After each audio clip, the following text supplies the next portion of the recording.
Matty P, Shannon White, back. The Steelers Global Perspective is back. A little hiatus, Shannon and my schedules, but we are back. We're talking all things Pittsburgh Steelers. My mate, Shannon White, how are you doing? I'm doing wonderful. It's had some do a little yard work and a little picking up some limbs that had got blown out the other night, and so got that done and ready to talk Steelers football.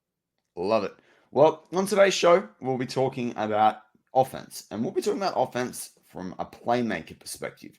Shannon and I will share a playmaker each that we expect to do well this season, and then we might share a little bit more and expand on that too. The show is your idea for this segment, so I'm going to throw it to you. Give me a player that you think will be a key playmaker on offense this season, and I just preface this by saying if you pick the player that I have in mind, I'm going to laugh hysterically because there's one player that really springs to mind. But here we go. Let's get into it. Well, when we talked, I said, well, we could pick one that we fully expect. Yeah. And then one that could be like a sleeper. Yeah. So I don't think we'll have the same on both, but you never know. But as far as who I'm expecting, I expect George Pickens to have a monster year. I do not think they're going to pick up another wide receiver. I think that they're going to go with what they have in-house unless somebody becomes available, a deal that's too good to pass up, somebody gets released or hits the trade market. Yeah. But I believe that George Pickens, just based on Arthur Smith's offense in his previous production, everywhere he's been, he has fed his wide receiver one just numerous targets. And they have numerous opportunities because there's always a strong running game. And if you have the quarterback play, which he didn't have in Atlanta, but if you have the quarterback play, that wide receiver one should feast. And I think Pickens has put in the work this offseason. He's working with both quarterbacks. He's working with the route god. He's really... You realize it's almost like a contract situation, a contract year for him. It is. And, we've always said the talent is undeniable. It just comes down to maturity and work ethic. And utilization as well by the offensive coordinator, to me. Definitely. He's been held back by the OC and the quarterback play. Yeah. But I think that both of those things have been addressed. And we don't need whoever the quarterback is, but let's say it's Russell Wilson. We don't need him to do anything magical per se. We just need kind of like Ben's first couple of seasons. Just make the plays that are there. Don't miss those opportunities because they've missed them the last few years. But I expect Pickens to get fed and fed often. Yeah. And we've seen a different George Pickens with Mason Rudolph at quarterback because he had faith that even if he wasn't seeing a lot of targets early in the game, that when he did, he was going to have his big play opportunities. Yeah. Now, Arthur Smith's offense is set up with so much play action and quite different than what we've seen recently out of the Steelers. There's going to be plenty of opportunities just for regular receptions, move the chains, slants and stuff. Not everything's going to be come back and catch the ball standing still. How it's been, either it was a deep ball or it was a back shoulder throw. Yeah. I think he's going to get a much bigger variety, and he's improved his route running a lot. So, the guy I'm expecting is George Pickens to have the monster year. Yeah, I love it. And from my perspective, I mean, I back all that. We'll talk all about Pickens. My playmaker, I was going to say an obvious Pat Freiermuth, but I'm not going to do that. And I'm going to say Roman Wilson. No! That was my sleeper! You turkey, I wouldn't expect that. I love it. So I would say Roman Wilson. A couple of reasons. One, I agree with you completely on the wide receiver piece. I don't think they're making a big move there unless someone falls them. And the guys that could fall them are probably second and third, tier guys. But I think with Roman Wilson, and it was hard not to say like a Jalen Warren, but the way that Roman Wilson, like we talk about playmaker there. Playmaker is throwing down a great block. Playmaker is being versatile in how you're used in the offense. Playmaker is being able to catch a deep throw. Playmaker is being able to, catch a ball over the middle and being tough enough there. Playmaker is helping other people make plays. Like, and that's probably, we talk about Roman Wilson from a blogging perspective, but as he said, he will do whatever he needs to do to help the team win, right? Yeah. And I like what, and I don't know. I'm actually not sure if Roman Wilson's ever caught anything in the return game or anything like it. But I think under the new rules, that could be something they even look to work him in with something exotic. Who even knows? But my perspective, I see Roman Wilson as a playmaker, both in I've probably listed 5 different things he could contribute on the team there, but also the fact that we have not seen him on an NFL field. We saw him from the number 1 team in college football, not the number 1 offense fully, but the number 1 team in college.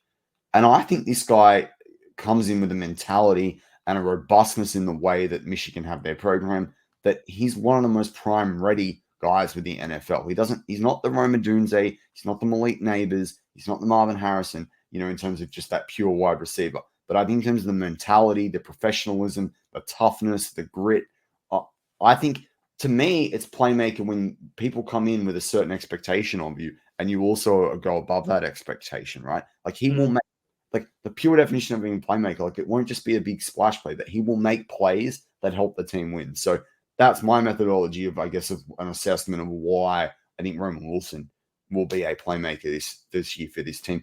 And in many ways, it kind of has to be, because like Van Jefferson, Calvin Austin, who's had really good things in camp, and even Scotty Miller to a degree, those guys are all like 2 A's to 3 A's, like in the middle in terms of wide receivers. So Roman Wilson has an opportunity here, and if it works, it could be very, very helpful for this team with the Arthur Smith working, because we know Arthur Smith only, or traditionally his offenses have had 1 star wide receiver.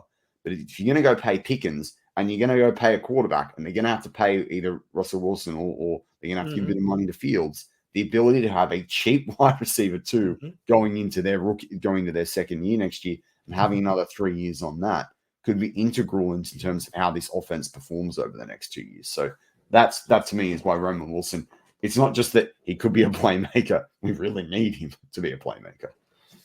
Well, I should have known the great minds think alike, and I thought that we might both have him as the sleeper, but you went with him as the your number 1, and I wholeheartedly agree with everything you said about him. The dude's a winner. Yeah, he played for a national championship team that he was the vast majority of their passing game, and because they were such a run-heavy team, and when they needed that big play, that money play, he came through. And as you say, he does everything. He blocks, he's tough, yards after the catch, he's fast, he's got great hands, and he's got that winning mentality.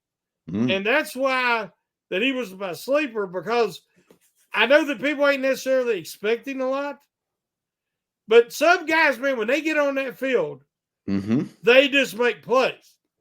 As you say, playmakers. And he has it in spades.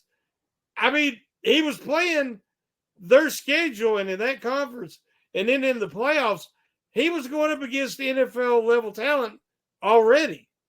Yep. And I think that with the quarterbacks that could be getting him the ball, and in the situational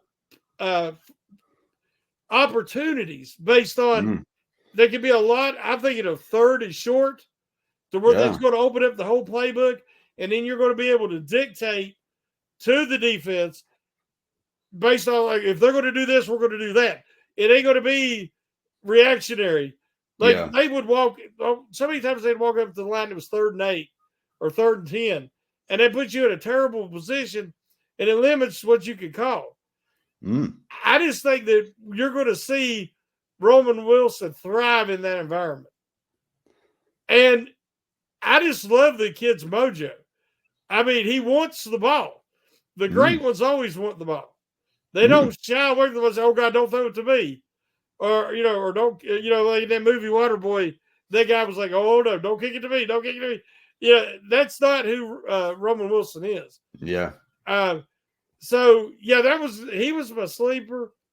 If I had to name another guy, he's not really so much of a sleeper, but you mentioned him, Jaylen Warren, because Jaylen Warren to me is the most complete running back on this team. And I'll say one thing. As well.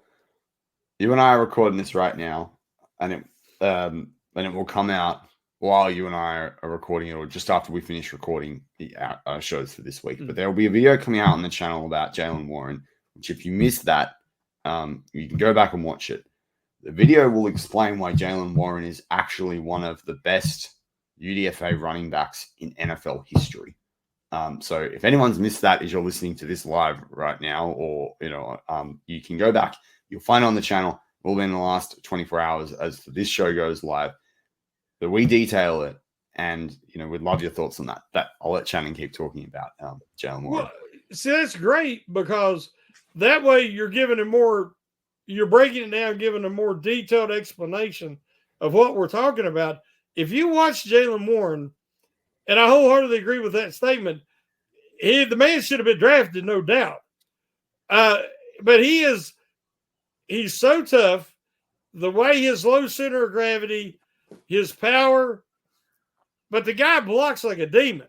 We had a discussion the other night on a podcast, Pump Your Brakes, and I said, that's what I'm looking forward to back on Backers at camp, because Jaylen Warren, that's how he made his name. Yeah. That's when the Steelers knew they had something, because he was stoning guys like Alex Highsmith and other guys in the back on Backers drills. And you look at him like, how the heck is he doing this? But you remember Emmitt Smith was an incredible blocker. He'd pick up blitzes, and guys didn't want to blitz because he'd lay them out. Walter Payton was the same way. You watch Jaylen Warren. How many decleaters has he done? I remember one game, Pratt from the Bengals come up the middle, and Warren. And Pratt's like 6'2", like 250 pounds. Yeah, and Warren was over to the left of Pickett, and he cut across, and he decleated Pratt. And Pratt didn't even know what hit him because he's short and he didn't see him coming. I think that's why I call him the cannonball. Cannonball. Yeah, he's like a bowling ball with legs. But when you watch Warren, think of what the Steelers can do. You've got Russell Wilson, who's mobile. You got Justin Fields, who's incredibly mobile. If you do that Death Star or whatever formation they were talking about, and you'd have Warren and Harris, and you could put Patterson as the deep point. Yep. You could put Roman Wilson. You could put Calvin Austin, because somebody's got the speed to get around the edge, and the defense is going to have to, hold their position, because the Steelers can run it right down your throat, right at you. Yeah. If you let Warren and Harris pull in front of Fields or Wilson, let them keep the ball, Warren is like a fullback blocking. He'll come around that. Remember the touchdown to Austin last year where he took another guy out and decleated him? So there's so many possibilities. And listen to what we're talking about. So much to be excited about, and it's blocking from a running back. But I love it. I love watching him do that. And I think it's going to make their goal line packages so much more dangerous this year. Well, you're going to love my sleeper pick then, which I thought of as soon as you said it, right? As soon as you said it before we started recording, that's a pick. But it feeds off everything we just said. And it's outside the box thinking, which is your favorite type of thinking. I love it, yes. So my other playmaker on offense, my sleeper playmaker, it's going to sound really odd because it's the Steelers' first round draft pick in Troy Fautanu. Right? Oh, I like it though. Yeah. And I'm picking it for the two reasons. One is, yes, he's a first-round draft pick. Yes, we know he's probably taking over right tackle. But if they keep Dan Moore, and this is why I'm interested in seeing how well Dan Moore can do in training camp, even though you know from comment threads we've had and stuff I've said that I'm open to them moving Dan Moore if they can get the right compensation for it that helps them. But Troy Fatanu, in the draft process, they had a discussion about this on Move the Sticks, and Rhett Lewis was talking, and Bucky Brooks and Daniel Jeremiah said totally to this. But they're like, Troy Fatanu is so agile, you could almost argue drafting him as a tight end and to be your backup tackle that can play either side if you're a team like vying for a championship. Right? He's that agile. He's that fast. Mobile. Yeah. Imagine him and Darnell Washington on the same side. Right. But if you've got someone that can stand in, or even if Dylan Cook's the guy, and you have a package where you literally have someone playing the right tackle, and you've got Fatanu in there doing whatever they're going to scheme to do with Darnell Washington. Well, and with the mobility of Russell Wilson or Fields or Warren or Austin or Patterson, like the names, it doesn't matter. But the idea that you could have the odd package where you get Fatanu to do something a little bit different, particularly, in the red zone, could be incredible for this team. Oh, right? Yeah. Oh, yeah. And so that's why he's my sleeper playmaker, because it might be one play we see all year that results in a key touchdown that wins a game, that, puts the Steelers, into, wins the AFC North, or, by doing that, it helps them, definitely scrape through the playoffs. Whatever it is, doesn't matter. But like the point for me is that I think Fatanu will do what's expected of him in that tackle, but I think you can be a little bit creative with him as well. And yeah, that's why I'll pick. That's why it's my sleeper pick. When you have an insanely athletic and mobile offensive lineman at a tackle position, it opens up so much, as like you said, because of their ability to move, block on the move, and hit a movie target. This is going to be a little before your time, but the Cincinnati Bengals had a Hall of Famer, a little guy called Anthony Munoz, who is one of my all-time favorite linemen that wasn't a Steeler. I was about to say, that dude, I mean, he gets all my respect. That dude could hit anything, a small corner. They'd have to basically fall flat on the ground. He was going to flatten them anyway, because he could hit a moving target, and he was insanely athletic at 325, 330 pounds. And when he come around the end, all you had to do was get up close behind him, snug up in there, and you're going to score a touchdown. And I see Fatanu has a lot of that type of athleticism that could, as you say, open up that red zone package. Yeah, I think that's why he's my that's why he's my sleeper pick. Anyone else on offense? But before we wrap the offensive side up, is there anyone else that sort of sticks out to you? Well, we've talked a little bit about the tight end situation and how they're usually the number 2 most targeted guys. So that's kind of seeing that one coming. I just got a funny feeling about Watkins. I know that both quarterbacks like to throw deep. And, people's going to be doubling Pickens. They're going to try not to let him get a lot of deep stuff. Yep. And Calvin Austin is super fast, and they're going to be able to use him in a lot of ways. But I just think Watkins has a shot at making the team, especially because he can play special teams too. And I believe he could be a little bit of a sleeper, catching 3, 4, 5 long touchdown passes this year, because I think that Russell Wilson likes that speed. Interesting. We'll have to see. But that's going to wrap up this episode of the Steelers Global Perspective. Stay tuned for more from us, of course, of the weekend.